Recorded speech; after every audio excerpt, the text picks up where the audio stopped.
बुजुर्ग औरत दुश्मन की रोज राह पर पीली मटर बिखेरती है। बेखबर दाइजो उस पर पैर रखते ही फिसलकर अल्ट्रा तेजी से नीचे सरकने लगता है। रफ्तार बढ़ते देख वह टांगे फैलाकर रुकने जतन करता है। अचानक सामने एक खंभा उभर आता है जिससे दाइजो का डायपर ही गीला हो जाता है, लेकिन कोई सहारा नहीं मिलता। ठीक अगली ही सेकंड यह दृश्य देख दादी की हंसी उड़ जाती है, लेकिन दाइजो आगबुला होकर फौज को आक्रमण का आदेश देता है।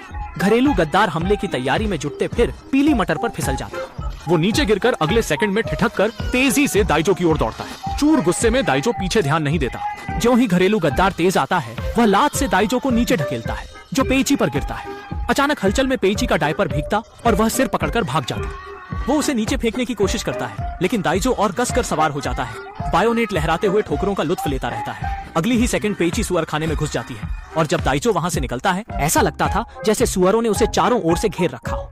छोटा सैनिक मदद के लिए दौड़ा। दाइजो गाड़ी में बिठाया, पर संभलने से पहले एक सैनिक आसमान से टपक पड़ा।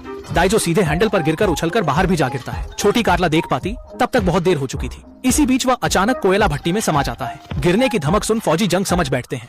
फौजी हाथ की लकड़ियां भट्टी में फेंककर मदद की ओर बढ़ते हैं। तभी घरेलू गद्दार पहुंचकर भट्टी से उठती चीखें सुनता है। घरेलू गद्दार झटके में उत्साहित होकर लकड़ियां भट्टी में फेंक देता है। दोनों आग तेज करने ही तैयार थे कि दाइजो अचानक आ जाता है और डर से डायपर गीला कर बैठते हैं। कर्नल ने तुरंत दोनों को पानी ढूंढने भेज दिया। दोनों ने देरी न की और चल पड़े, पर सामने आई सूरत ने उन्हें अटका दिया। सौभाग्य से देशद्रोही ने तुरंत उपाय सुझाया। दोनों पानी भरते ही अचानक गोलीबारी हुई।